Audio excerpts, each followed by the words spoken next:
hey, look, walked in this morning, blown away by all the people, all the interests, amazing opening ceremony. Chairman Wong, so creative, come up with all this thing, just brilliant. But I think that it's indicative of the level of interest and the level of relevance that this topic has now got for an enormous number of corporates. It's really changing the way that people are thinking. It's really changing what they're obliged to do. But also, it's getting embedded into companies' cultures. And it's great to see that in action right here in Taipei. And it's great to see all of the development. This is like a new part of Taipei for me, right here where the exhibition center is. It's amazing. The whole thing is amazing.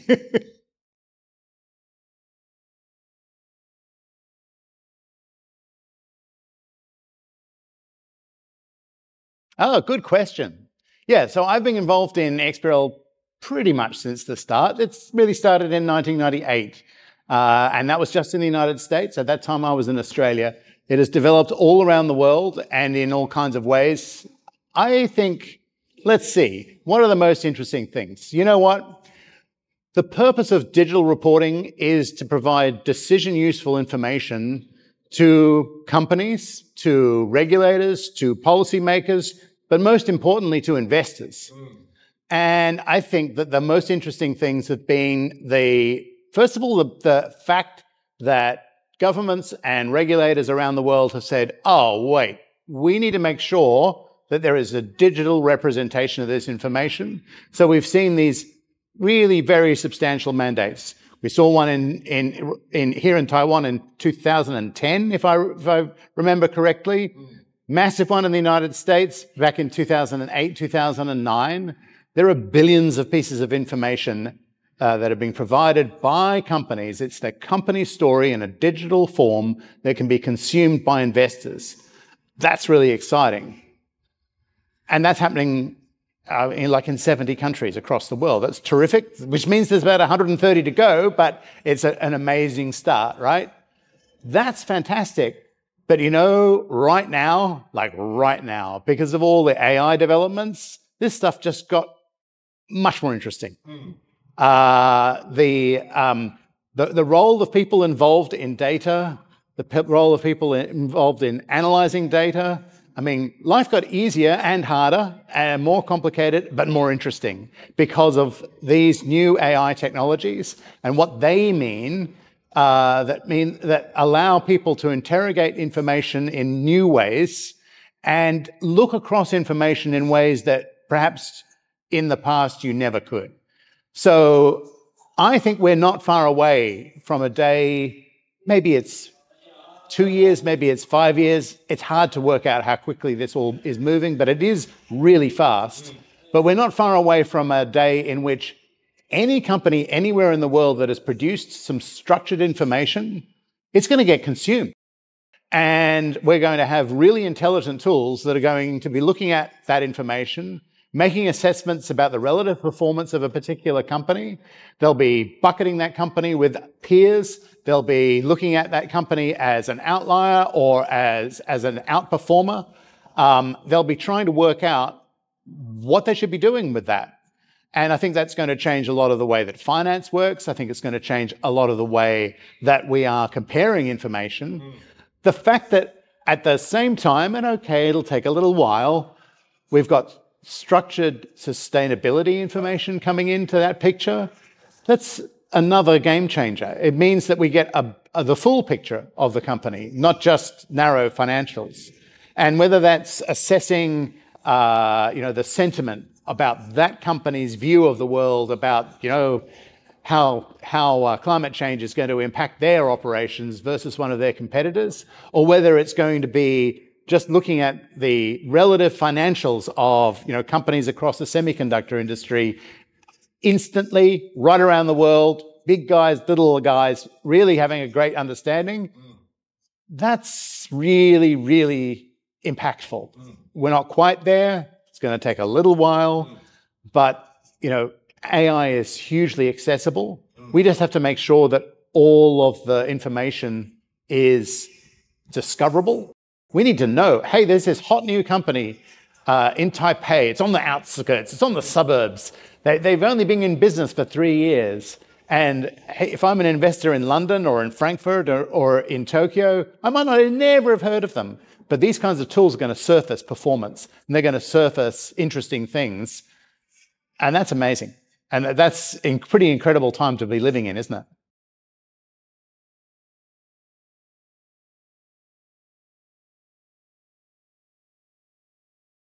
Okay, so look, it's a process, right? If you'd asked me exactly the same question just over a year ago, I would have said, wow, it's all on the upswing, and within 12 months, we're going to have all these mandates, and companies are going to be producing their information against a set of mandatory criteria. And mandatory, people say, oh, mandatory, but mandatory really means something for public companies. It means that they need policies, systems, procedures, controls. They need to have made investment. They need to have sat there and thought about, at the highest levels of the company, they need to think about the manner in which all of that operates.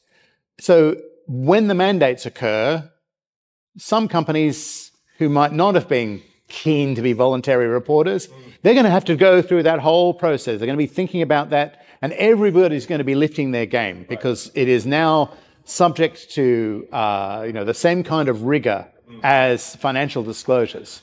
So that process is going to take a little while. There's been some setbacks. We all know that the US administration has sort of closed down their activities in that field, although the states, starting with California, are going to pick up on it. So we'll see what happens in the next few months. But outside of there, it's been slowed down as well. So maybe it was the signals from the United States. Maybe it was the signals from the European omnibus change.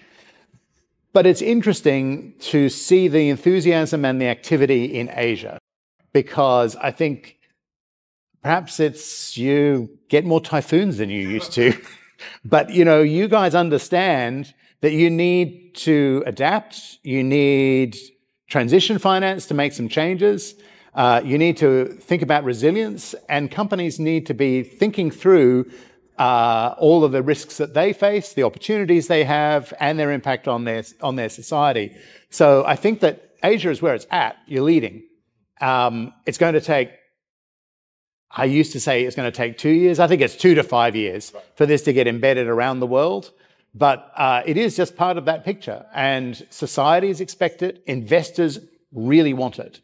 I was in Australia a few weeks ago, talking to regulators, talking to investors, talking to the accountancy profession, and they're working through, well, when are we going to do our sustainability mandate, and are we going to make it digital, and if so, when? When you talk to the investors, they're like, well, we'd like that information yesterday, and yes, we need it in a digital form. In some respects, we need the sustainability information to be in a digital form more than we need the financial information to be in a digital form. We're kind of used to, we understand financial information. This is all new.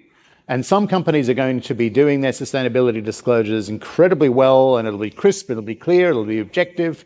And others, they'll have a learning path.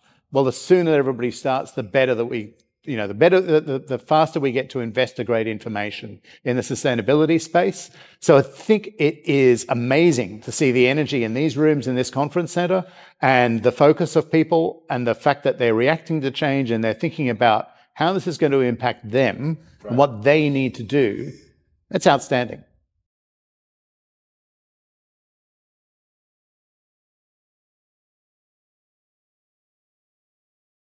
Okay, so great question. Look, a few things. We made some decisions at a board level in about 2017, and we said, you know what, the next phase of reporting around the world is going to be sustainability. I don't think any of us thought that it would happen as fast as it has, but it has been pretty quick. And it has meant that we've needed to make a few minor changes to the standards themselves. So we need to be able to measure physical things. We used to just measure money. Now we need to be able to measure, emissions. We need to understand power. We've got a range of actual physical representation of energy and other impacts that have to be measured and have to be provided in a digital fashion. So, okay, they got done.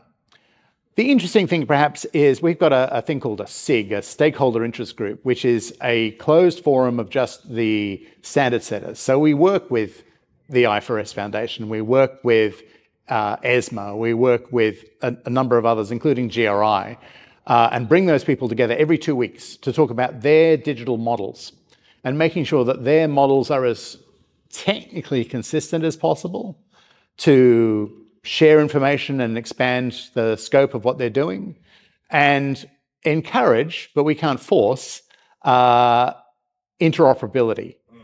So there are a few areas that we're concerned about there, right? So we need to make sure that it is possible for a company in Taipei that is going to have to report against ISSB and GRI to do so in a fashion that is easy and is clear, and that the overlaps are well defined, and that you're just going to do this bit of ISSB and this bit of GRI, and you're not going to be double reporting. So those kinds of mechanisms are really quite important, and it's nitty-gritty standard setting stuff, but that's the kind of things that we need to make sure works and is accessible for people. It's also the reality that even though investors, regulators at a global level, and companies would really like to be just using a single reporting standard, reality is there is more than one. So where there are different standards, so for example, the ESRS framework has got some differences to the ISSB one, that we'll see how that pans out. They're subject to change. It's out for consultation again right now, so we'll see how well they end up lining up. But wherever they don't line up, where there's something that you do have to report under ISSB, but you don't have to report under EFRAG in the European framework, well, what does that mean? I produce my ISSB standard, my report, can my software convert it into ESRS?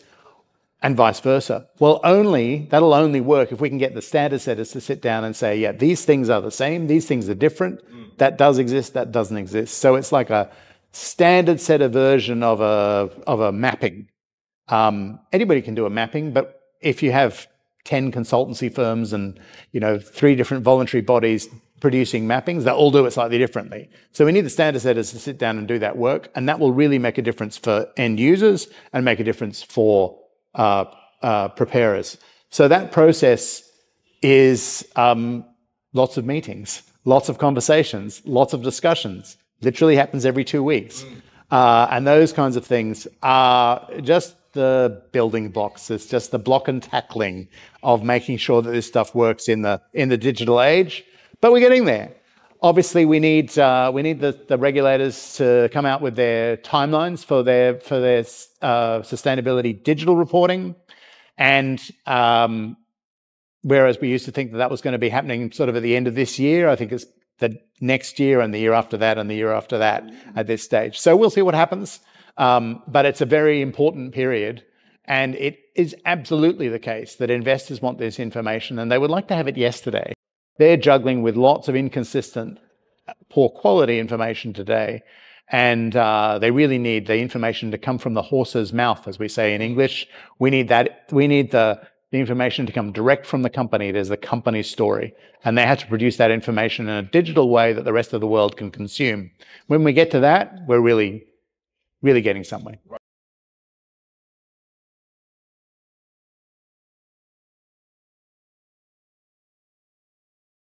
Sure.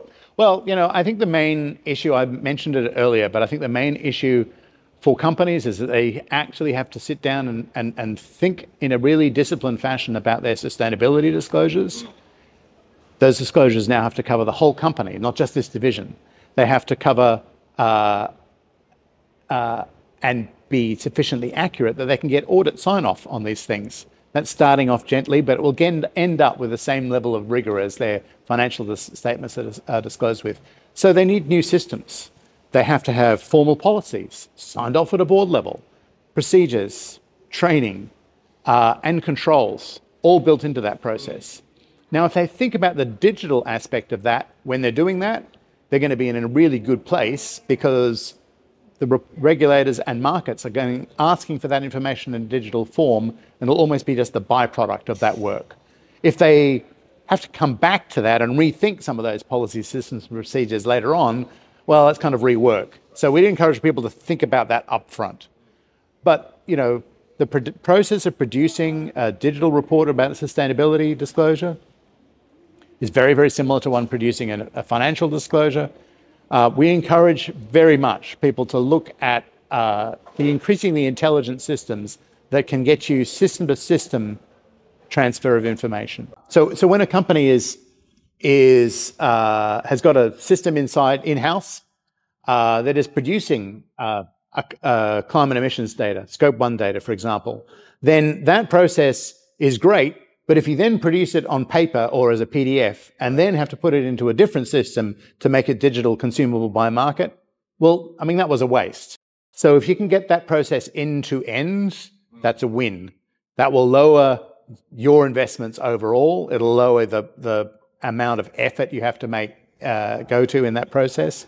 So it's a good investment up front.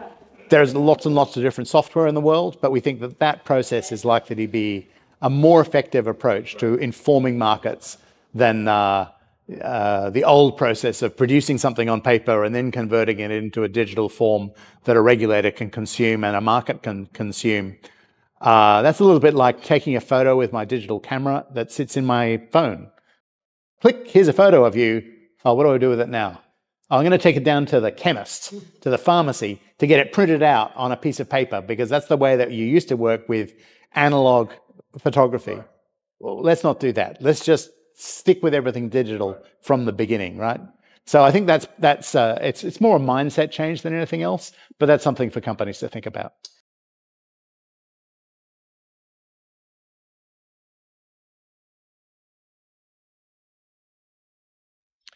You know, let's see, was it 4 years ago? The IOSCO, the International Organization of Securities Regulators, said, we're going to endorse the ISSB standards, or we'll review them to see if we can endorse them. And everyone went, really? Would you really do that? And sure enough, they did in a very short space of time. So as soon as the ISSB standards came out, IOSCO endorsed them. And that means that wherever I go, great meeting in Doha earlier this year with a bunch of regulators from across the Middle East and across North Africa. Every single one of those regulators, and you might think, oh, big oil producing companies, they're not going to want to get involved in sustainability. Yes, they do. And all of those countries are focused on these questions that there is an international expectation that people will move forward with. Now, we've got a little blip in the United States, and I guess that's maybe a description of what not to do.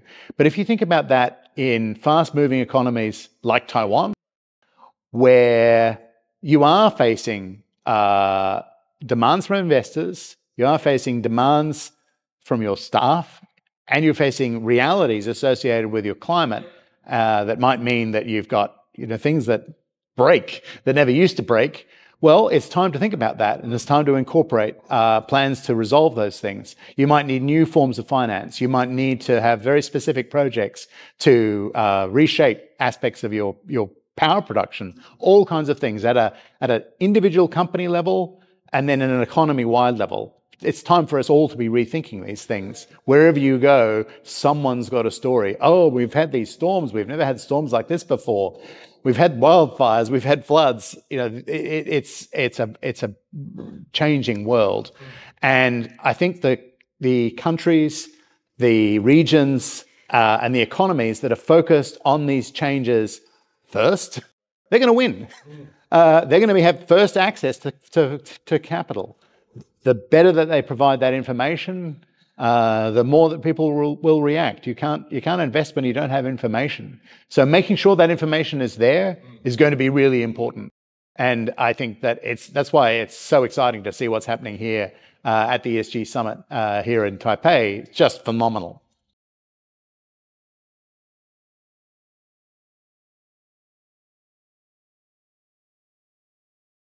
I think just one thing. We know that your regulators are asking you to do a whole bunch of stuff you never had to do in the past. We know that involves some learning. You're going to have to shift some people around. You're going to have to rethink some processes and the way that you've been considering this. And you're going to have to do that at all levels of the company. This impacts the C-suite. That process is going to work better if you think about it in a digital fashion from the beginning. You want your numbers and your story and your narrative to be in the hands of your investors directly from you. And today we do that in a digital fashion. So let's think about that process up front. It's just a small, like a 1% increment on a bunch of other changes that you're going to have to do anyway, but it will make your life easier. So good luck, and thank you for all your work.